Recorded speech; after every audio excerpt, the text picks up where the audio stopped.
60 kg person வந்து 3க்கு போனாங்கன்னா, இப்போ நம்ம பார்த்தது எர்த்து, அதே மாதிரி 3க்கு போனாங்கன்னா 60 இன்ட்டு அவங்க என்ன வேல்யூ கொடுத்துருக்காங்க, 1625 ms². அதே மாதிரி தான் இங்கே கொடுத்துருக்காங்க. அது ரெண்டையும் மல்டிப்ளை பண்ணால் 60 இன்ட்டு பண்ணால் 97.5 நியூட்டன் வருதுங்க. இப்போ வந்து ஒரே பர்சனோட வெயிட்டு தான், அதே 60 kg தான். ஆனால் எர்த்துலேயும் மூணுலேயும் கிராவிடேஷன் வேறு மாதிரி இருக்கும். அதனால தான் மூணில் போனால் நம்ம பறக்கிறோம், எர்த்தில் ஏன்னா கிராவிட்டி கொஞ்சம் அதிகமாக இருக்கிறனால நடக்கிறோம். அப்போ அடுத்து வந்து அப்பரண்ட் வெயிட் தான் பார்க்க போகிறோம். அப்பரண்ட் வெயிட்னா என்னென்னா, the external force applied on a body is apparent weight. ஒரு பாடியோட வெயிட் வந்து இருக்குது, நார்மலாகவே இருக்குது. அது கூட எக்ஸ்ட்ரா இப்போ நம்ம ஒரு பேக் தூக்கிட்டு நம்ம வெயிட் வந்து இப்போ வந்து 40 kgன்னு வச்சுக்கோங்களேன். இப்போ நம்ம ஒரு பேக்கை தூக்கிட்டு போனோம்னா எக்ஸ்ட்ரா ஒரு பேக் வந்து ஒரு 2 kg 3 kg கூட வச்சுக்கலாம். ஒரு 3 கிலோ இருக்குமா, அந்த மாதிரி வச்சுக்கலாம். ஸோ வந்து 3 கிலோ சேர்த்தோம்னா 43 kgங்க. இப்போ அந்த 40ன்றது நம்ம வெயிட்டுனா, அந்த 3 kg வந்து பேக்கோட weight.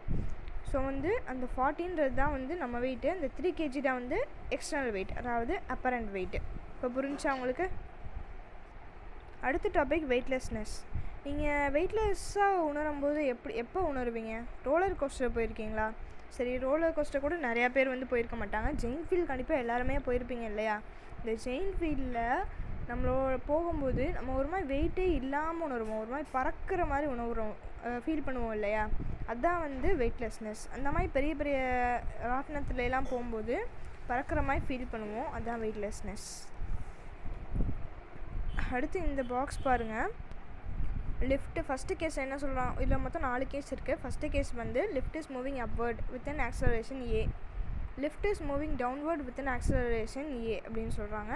Lift is at rest. First வந்து மேலே போகுது, அடுத்து கீழே போகுது, அடுத்து இப்போ ரெஸ்ட்டில் இருக்குது.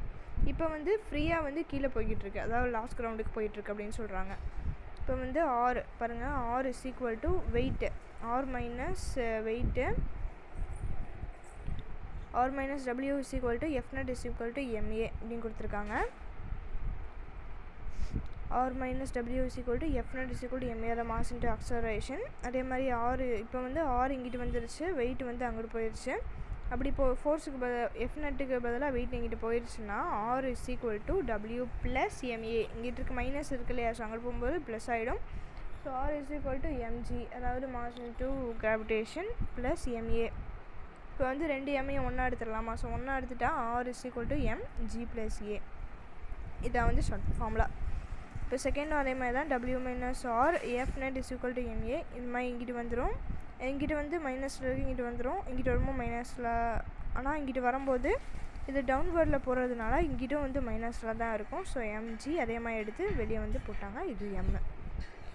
மூணாவதில் வந்து ஹியர் த ஆக்சலரேஷன் இஸ் 0. இங்கே ரெஸ்ட்டில் தானே இருக்குது, ஸோ வந்து ஆக்சலரேஷனே இங்கே இருக்காது. So a is equal to 0. அப்போ R is equal to W, R is equal to mg. W வந்து எம்ஜின்னு எடுத்துருக்காங்கனால R is equal to mg. Here this acceleration is equal to g. Acceleration வந்து ஜிக்கு ஈக்குவலாகும்னு சொல்கிறாங்க. So a is equal to g. இங்கே வந்து 0னால 0 போட்டோம், ஜினால இஸ் ஈக்குவல் டு போட்டோம். So R is equal to m g minus g. ஓகேவா? ஃபஸ்ட்டு பாருங்கள், இப்போ வந்து மேலே போகும்போது ஆர் வந்து கூட இருக்கும், வெயிட் நம்ம வெயிட்டு வந்து தெரியாது, அந்த ஃபோர்ஸோட வெயிட்டு தான், ஃபோர்ஸ் தான் வந்து நம்ம இழுத்துட்டு போகும். இப்போ கீழே போகும்போது நம்ம வெயிட்டு தான் தெரியும், அந்த ஃபோர்ஸோட வெயிட் ஒன்றுமே தெரியாது. ரெஸ்ட்டில் இருக்கும்போது 2 பேருமே வந்து ஈக்குவலாக தான் இருப்போம். கீழே போகும்போது நம்ம வெயிட் 0% தாங்க, அந்த இது ஒன்றுமே தெரியாது, அந்த ஆரோட ரெண்டுமே வந்து 0%. Apparent weight is greater than the actual weight. அதாவது நம்ம மேலே போகும்போது நம்மளோட வெயிட்டையும் சேர்த்துக்கிட்டு அந்த லிஃப்டோட வெயிட்டையும் தூக்கிக்கிட்டு போகிறதுனால அப்பரண்ட் வெயிட் வந்து கிரேட்டராக இருக்கும் ஆக்சுவல் வெயிட்டை விட. கீழே வரும்போது நம்ம அப்பரண்ட் வெயிட்டு வந்து லெஸ்ஸராக இருக்கும், நம்ம வெயிட்டு தான் வந்து கூடவே தெரியும். லாஸ்ட்டு மூணாவது வந்து அப்பரண்ட் வெயிட் இஸ் ஈக்குவல். நம்ம வந்து ரெஸ்ட்டில் தானே இருக்கும், ஸோ அப்பரண்ட் வெயிட்டும் இருக்கும் நம்ம வெயிட்டும் இருக்கும், ஸோ வந்து ஈக்குவலாக இருக்கும். நாலாவது பாருங்கள், apparent weight is equal to 0. Apparent weight வந்து 0க்கு ஈக்குவலாக இருக்கும் அப்படின்னு சொல்கிறாங்க.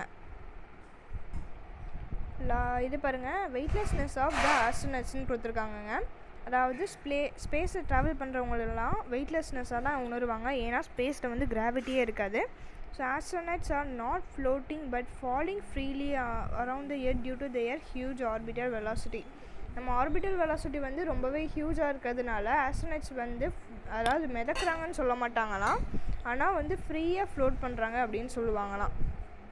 இப்போ நம்ம 4வது கட்டத்தில் படித்தோம் இல்லையா, இஸ் ஃபாலிங் ஃப்ரீலி அப்படின்னு சொல்லுவாங்க இல்லையா, கீழே எதுவுமே இல்லாமல் நம்ம வெயிட் 0வாக இருக்கும்ன்ட்டு. அதே மாதிரி தாங்க இங்கேயும் இந்த ஆஸ்ட்ரோனட்ஸோட வெயிட் வந்து ஸ்பேஸில் 0வாக இருக்கும். அதனால் அவங்க வந்து ஃப்ரீயாக வந்து ஃபாலிங் ஃப்ரீலி அப்படின்னு கொடுத்துருக்காங்க. இங்கேயும் அதே என்ன கொடுத்துருக்காங்க பாருங்கள், r=0 ரெஃபர் டு கேஸ் 4. அதாவது கேஸ் 4 இந்த டேபிளில் படித்தோம் இல்லையா, அதே கேஸ் 4ல் தான் இங்கேயும் வந்து கணக்கு காமிச்சிருக்காங்க. நியூட்டன்ஸோட லா ஆஃப் கிராவிடேஷனை வந்து அப்ளை பண்ணுறது வந்து சொல்கிறாங்க. எந்தெந்த வீடியோலாம் அப்ளை பண்ணுறவாங்கன்றத சொல்லியிருக்காங்க. எர்த்தோட டைமென்ஷன் வந்து ஹெவன்லி பாடிஸ் வந்து கிராவிடேஷன் லா, அதாவது நம்ம எதெல்லாம் வச்சு நியூட்டனோட லா ஆஃப் கிராவிடேஷனை ஈஸியாக கால்குலேட் பண்ணலாம் அப்படின்னா, mass of the earth, radius of the earth, acceleration due to gravity extra. இந்த மாதிரி நிறையவே நம்ம புக்குக்குள்ளே படித்தோம், அந்த லெசனில் படித்தோம். அது எல்லாத்தையும் வச்சு நம்ம ஒரு ஹையர் அக்யூரசி வச்சு கிராவிடேஷனை வந்து கால்குலேட் பண்ணலாம் அப்படின்னு சொல்கிறாங்க. புது ஸ்டார்ஸு பிளானட்ஸ்லாம் கண்டுபிடிக்க இது ரொம்பவே யூஸ்ஃபுல்லாக இருக்குன்னு சொல்கிறாங்க. இந்த ஒன் ஆஃப் த ஒரு மோஷனாக வந்து போய்கிட்டு இருக்கும்போது ஒரு இர்ரெகுலாரிட்டி, அதாவது கரெக்டாக போய்கிட்டு இருக்கும்போது இடையில ஒரு குழப்பம் நடக்கும் இல்லையா, அந்த ஸ்டார்ஸ்குள்ளே அப்படி நடக்கிறதோட பேர் தான் வந்து வோபிள் அப்படின்னு சொல்கிறாங்க. Wobble lead to the disturbance in the motion of a planet nearby. பக்கத்தில் இருக்க பிளானட்டில் வந்து அது பிளானட் வந்து என்ன பண்ணும், கரெக்டாக அதோட லைனில் வந்து சர்க்குலராக வந்து போய்கிட்டே இருக்கும், சுற்றிக்கிட்டே இருக்கும். இது வந்து அந்த பிளானட் பக்கத்தில் இருக்க இந்த பிளானட்டை வந்து டிஸ்டர்ப் பண்ணும் போய் அப்படின்னு சொல்கிறாங்க. In this condition the mass of the star can be calculated using the law of gravitation. இந்த கண்டிஷனில் வந்து அந்த ஸ்டாரோட மாஸ் வந்து ஈஸியாக லா ஆஃப் கிராவிடேஷனை வச்சு கால்குலேட் பண்ண முடியுது அப்படின்னு சொல்கிறோம். இப்போ வந்து பிளான்ட்ஸ்லாம் வந்து ஜியோட்ரோபிசம்னா பிளான்ட்ஸ் வந்து அந்த கிராவிட்டிக்கு ஒத்துக்கிட்டு அந்த ரூட்ஸ்லாம் வந்து கீழே கூடி போகும். கிராவிட்டிக்கு ஆப்போசிட்டாக ஜியோட்ரோபிசம்னா வந்து ரூட்ஸ் வந்து கீழே போகும், அதே மாதிரி பிளான்ட்ஸ் வந்து மேலே வளரும். ஃபிஃப்த்து பாயிண்ட் பாருங்கள், helps to predict the path of the astronomical bodies. இதை கிராவிடேஷனை வச்சு வந்து ஆஸ்ட்ரோனாமிக்கல் பாடிஸோட பாத்தை வந்து ப்ரெடிக்ட் பண்ண உதவுது அப்படின்னு சொல்கிறாங்க. இன்றைக்கி லெசன் அவ்வளோதான். தேங்க்யூ.